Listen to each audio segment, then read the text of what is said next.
Hello, Zimbabwe, and welcome to LiveTalk. We're coming to you live from Studio 7 at the Voice of America in Washington. And I'm your host, Marvelous Mhlanganyahuye.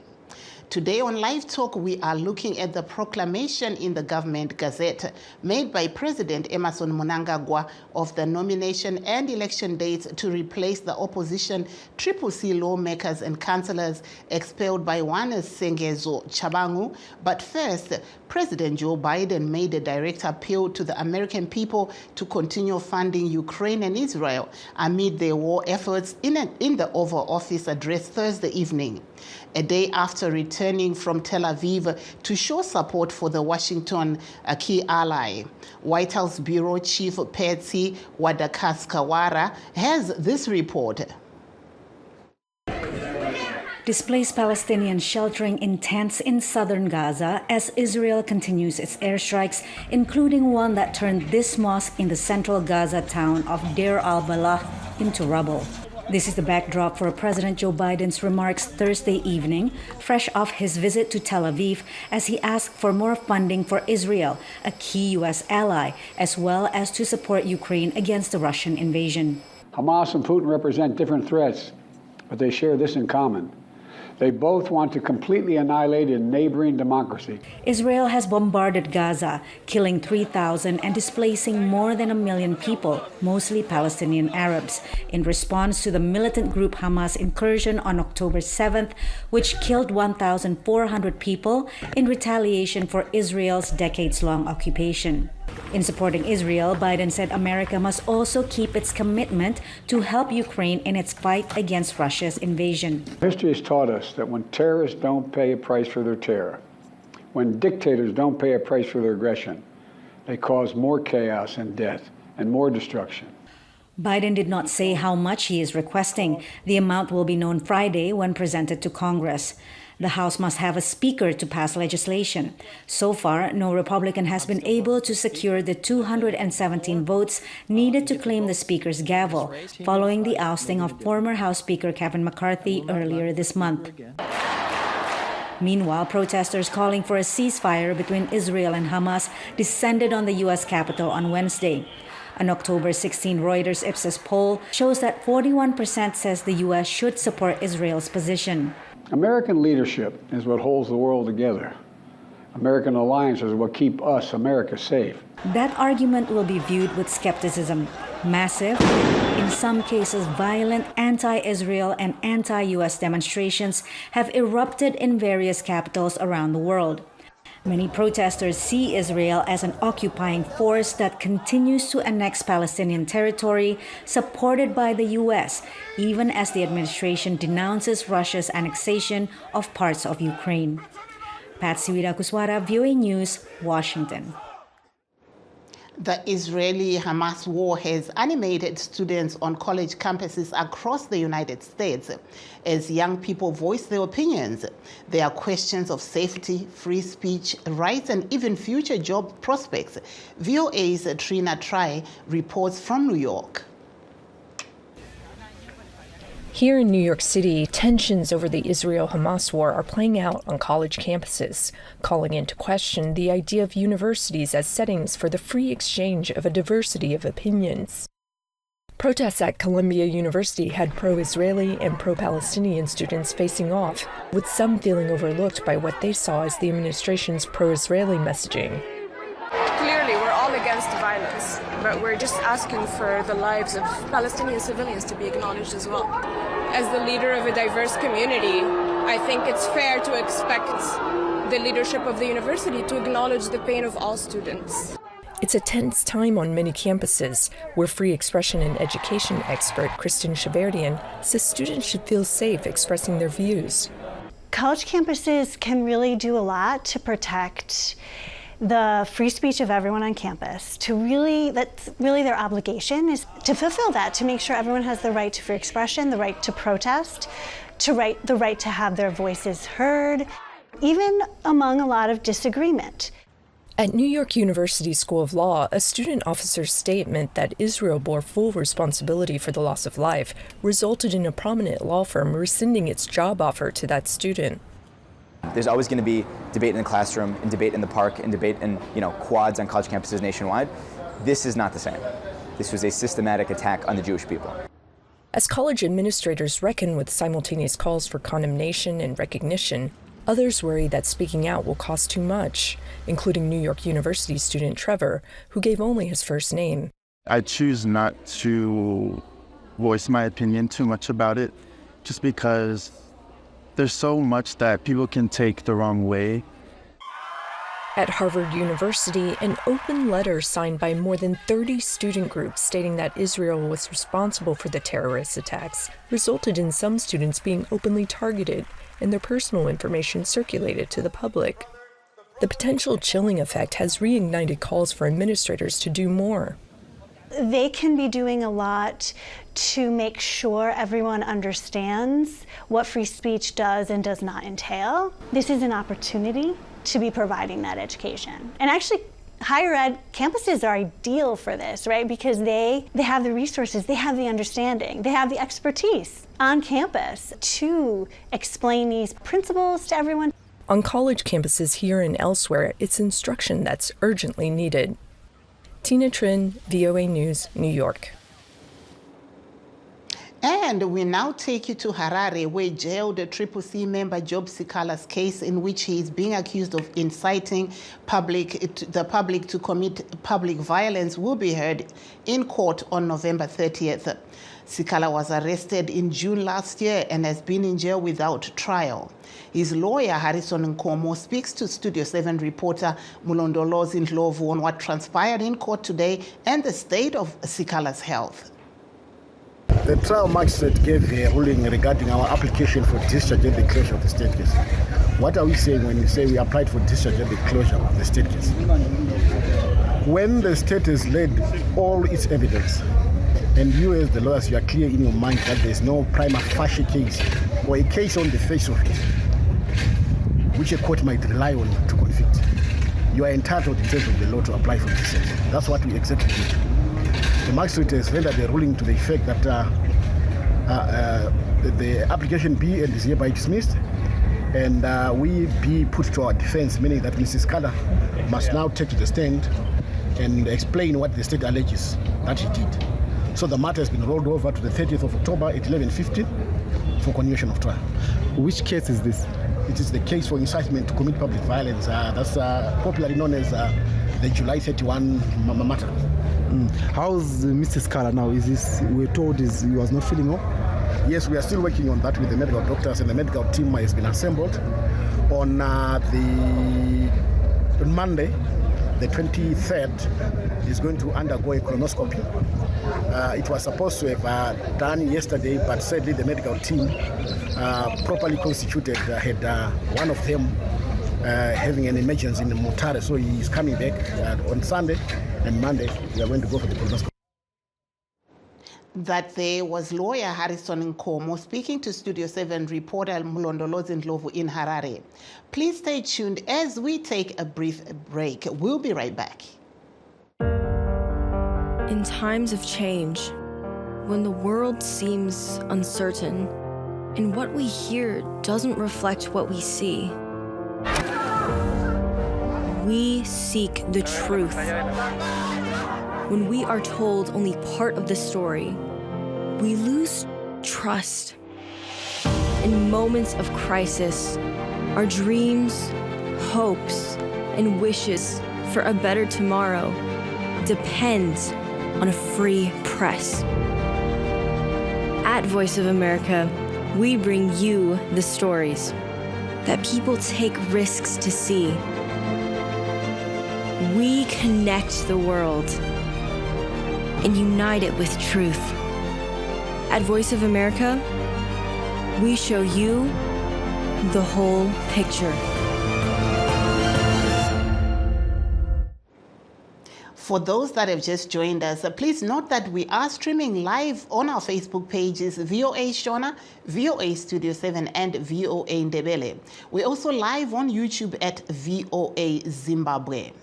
And today we're discussing political developments in Zimbabwe, with the Zimbabwean President Emmerson Mnangagwa announcing the date for by-elections to fill parliamentary seats left vacant following the expulsion of CCC lawmakers from parliament.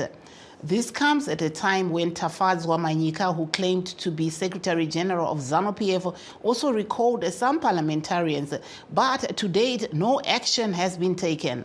And to discuss this issue, we're joined by Masimba Mavaza of ZANU-PF and Tawanda Jokora of the CCC.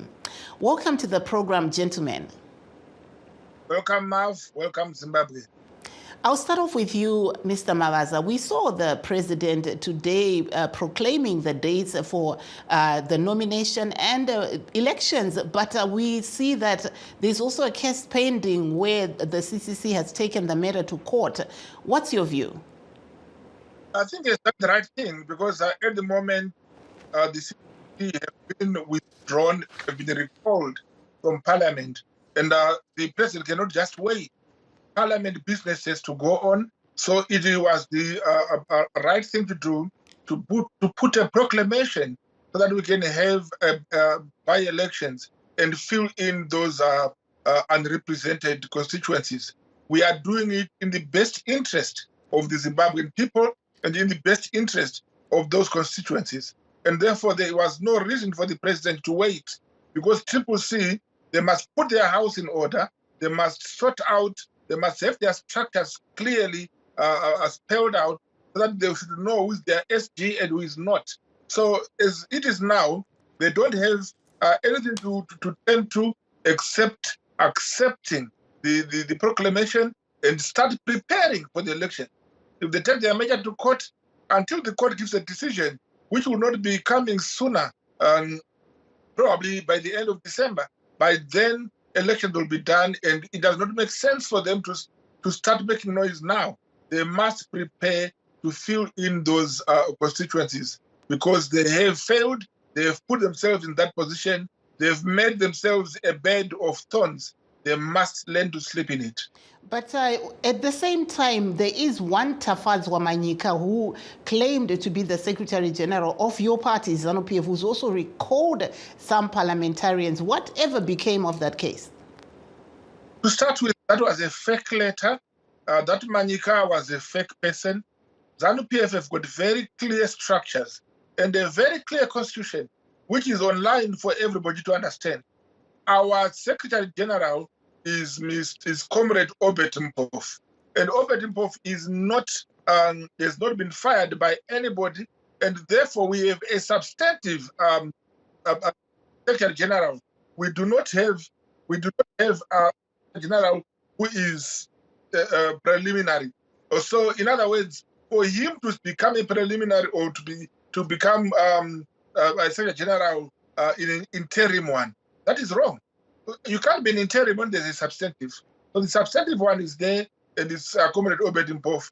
And we will definitely look into this matter, find out who is this Manyika. We had sent him, we know already that has been sent by CCC, just to cause confusion, just to try and draw lines and say, look, there is a different law for ZANU-PF and a different law for CCC. The Speaker of Parliament, when he received a letter from CCC, he had to look at the CCC constitution. He had to look at their structures, and there was none. So he had no choice but to accept what came to him. When he got a ZANU-PF letter, he looked at the structures, he looked at the constitution, he realized clearly that this was a fake letter. And even Hobel Chingon, who had ZANU-PF, could tell that was a fake letter drafted by probably Jokora in America there and sent it to Manyika, who is hiding in Leicester here, and then pretend to be an interim SG. We don't have an interim SG. We have got a substantive one.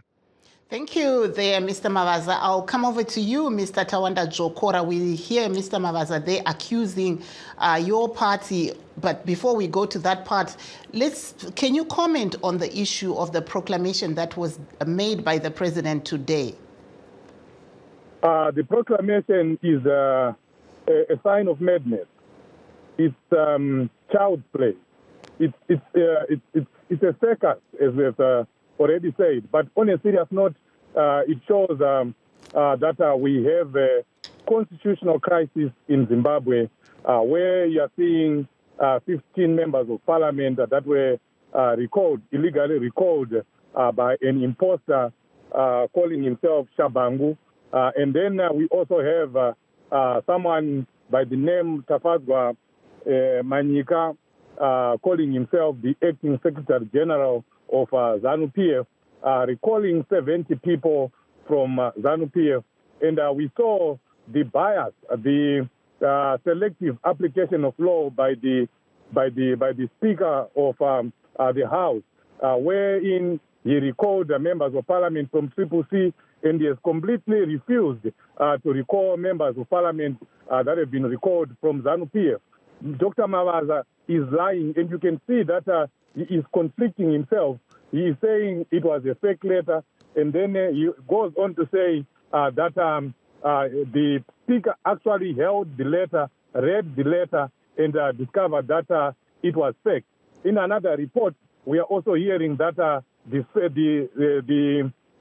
Speaker is said to have not seen the letter at all.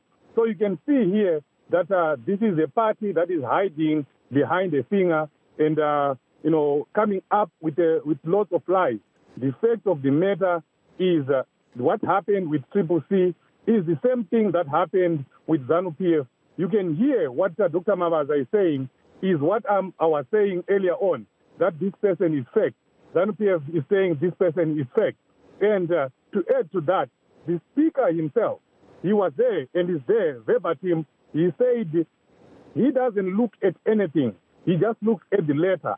It's not his job. It's not his duty to analyze or to question who is responsible for writing letters of recall or letters of communication to Parliament. He just does his job of acting on the letter. And then it is the duty of the court to now dissect and look into things like the Constitution that Dr. Mavaza is alluding to. That's the duty of the court, according to the Speaker. So we expect the Speaker to just recall those 70 members of Parliament. And then, of course, at the end of the day, we want order in our Parliament. We want order in our country. The president of the country, or the so-called president of the country, has failed to put order in our Parliament.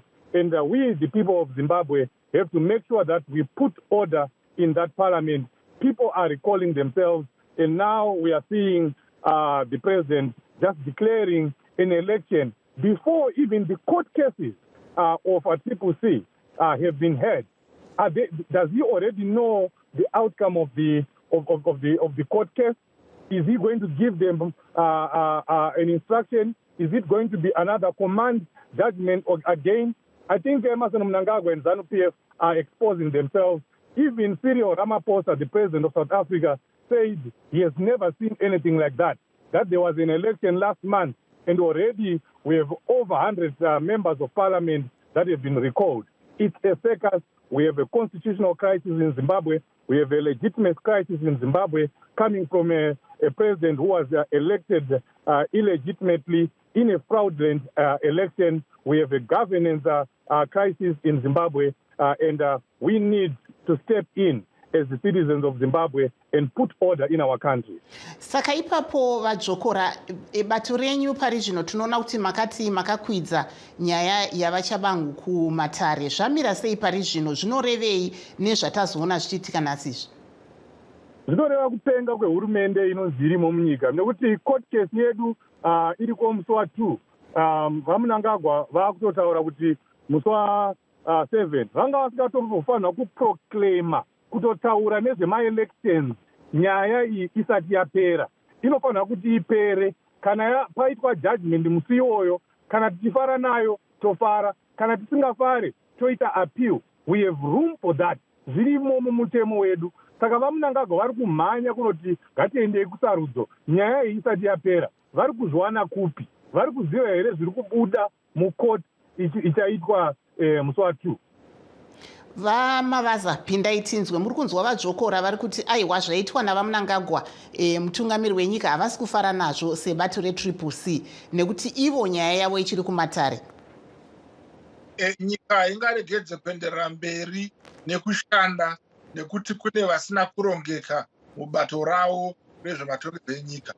Chepiri, ndoda kuti munzwise kuti dai CCC yange yakangwara sezvainoti yakangwara, ibato rizere magweta, vaisa application yavo kudare, vobva vataura kuti tinokumbira dare muite an interim order, mumbomisa the proclamation, mugomisa by-election kusvika nyaya yedu yapera, voita agent application. Havana kudaro, vasiya pakavhurika.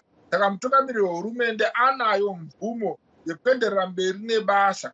Asi ngadai CCC paapplication yavo yekukoti vakakumbira kuti pasaitwe chinoitwa pamusoro pevadzingwa ava kusvikira nyaya yapera, mutungamiri wenyika oenderera mberi, ndopatazoti aiwa vashora dare. Asi hakuna kumbotaurwa kunzimbomirai, kwarida kuona kuti zvakanaka here zvaitwa izvi, zvichiongororwa, nyika inoramba ichifamba ichitongwa. Saka imhosva dzavo kana vasingazive mutemo, hatingavadzidzisire pano mutemo iwoyo.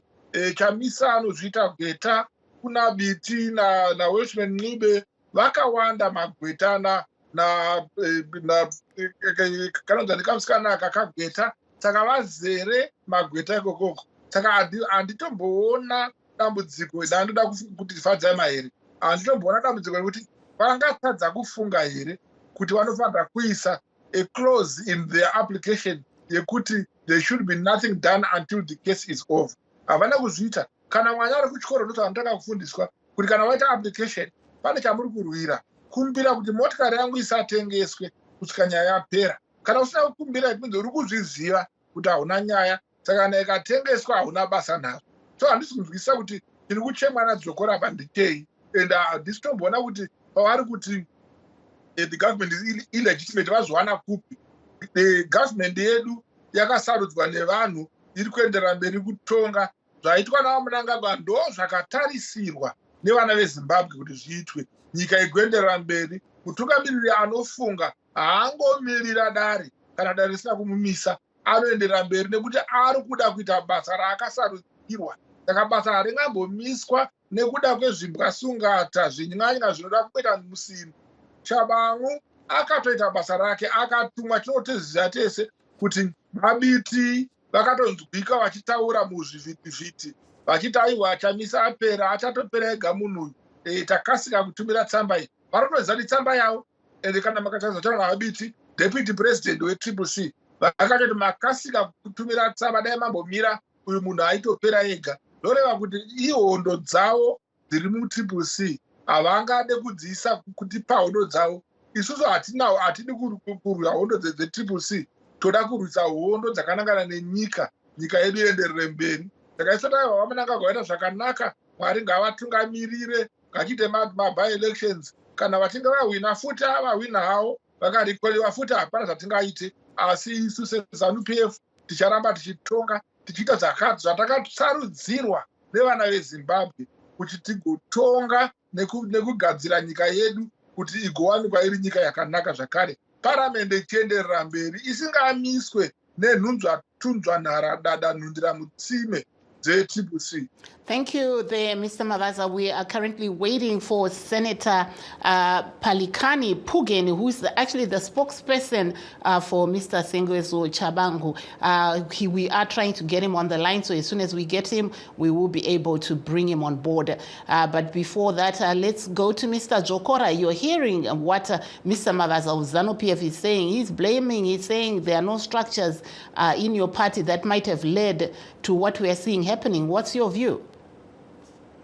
Hakuna pavakatsvaga monzora vakamuunza tanga tiine mastructures, vakauya vakapaza musangano wedu vachishandisa vanhu vavo maCIO. Ndo zvimwe chete zviri kungoitika ipapa. So he is not saying anything. I'm not even listening to the nonsense that he is saying. All I can say right now is Mr. Mnangagwa is a gift that keeps on giving, because every mistake that he is making, and he has made many of them, every blunder he has been making ever since he came into power, and has been making many of them, all those are just making the people of Zimbabwe more angry, more angry. And I'm telling you, we are now at a boiling point. they are pushing the people of Zimbabwe to the wall. And you know what happens when you push a cat to the wall? It cowers down. But the people of Zimbabwe are not cats. We are leopards. And you know what a leopard does. And we are about to do that. We cannot get justice in the courts if we can't get justice in our courts, if we can't get justice in our parliament, if we can't get justice anywhere else in Zimbabwe. We are going to find somewhere where we are going to get justice. If we have to get justice in the streets, if we have to get justice in a boxing arena where we have to fight, it's going to be, because we can't take it anymore. Mr. Mavaza and Mnangagwa and all the ZANU-PF people are doing what they are doing, thinking that they are fixing Triple C, thinking that they are fixing President Chamisa. They are not fixing anyone except the people that they purport to lead. It is the people of Zimbabwe that will continue to suffer. Nothing is going to move ahead in our country, in Zimbabwe. I'm telling you, the poverty that we have right now, the suffering that we have right now in Zimbabwe is going to continue with Mr. Mnangagwa, who has proved that he is a complete failure, an abject failure. Look at our hospitals. Look at the state of our roads. Mr. Mnangagwa is investing more in destroying Triple C in President Chamisa than he is in the livelihoods of the people of Zimbabwe. Where have you seen a president like that? I think this is the time where Zimbabweans have to say, this is the line, we can't go over this line, enough is enough. Thank you. I'll come to you, Mr. Mavaza, to give us your last word. You're hearing there, Mr. Jokora of Triple C, saying your party and the government are concentrating more on destroying his party than rebuilding Zimbabwe. Your take? There is no way you can destroy a destroyed party already. They destroyed themselves and they cannot blame us. They cannot apportion the blame on us. And again, this rhetoric about them trying to do some demonstrations, they never work, because the ZANU-PF is the majority. So they've got a right if they want to demonstrate. We don't stop them. But nobody goes to the street, because Zimbabwe is for Zimbabweans. Now every Zimbabwean, wherever he is, they are fighting for their lives. They are fighting for the betterment of the country, for the economic development, and not for this rubbish of Triple C recalling themselves and trying to blame the other people. And again, as you can see, Pugeni, the spokesperson of Chabangu, is again a member. He was the spokesperson of the Triple C member, who is Madam Coupe. May she get well soon. And Coupe, who is representing Triple C in Parliament, Pugeni was his spokesperson, and is again the spokesperson for Chabangu. And Chabangu is being handled by Welshman Nube and Biti, and Jokora knows that. So why are they? Biti has never been ZANU-PF. Thank you there, Mr. Mavaza. Mr. Jokora, your last word. Mr. Tawanda Jokora, if you're still on the line, your last word. I think we've lost Mr. Jokora, but I will just read. I'll read a few comments from our Shona page. We have Richard Moyo, vanoti vanotaura vakawanda Studio 7, munoti anzi munodedzereiko baba avo kana. We don't want to be castigating anyone on the show, but thank you for those that are live streaming with us. We had on the show Mr. Masimba Mavaza of ZANU-PF. We also had Tawanda Jokora of the Triple C, who were weighing in on what we saw happening today, the proclamation of days for the nomination and then elections of lawmakers that were recalled from Triple C. And that brings us to the end of our show. Signing off in Washington, I'm Marvelous Mhlanga Nyahuye, saying have a very good weekend.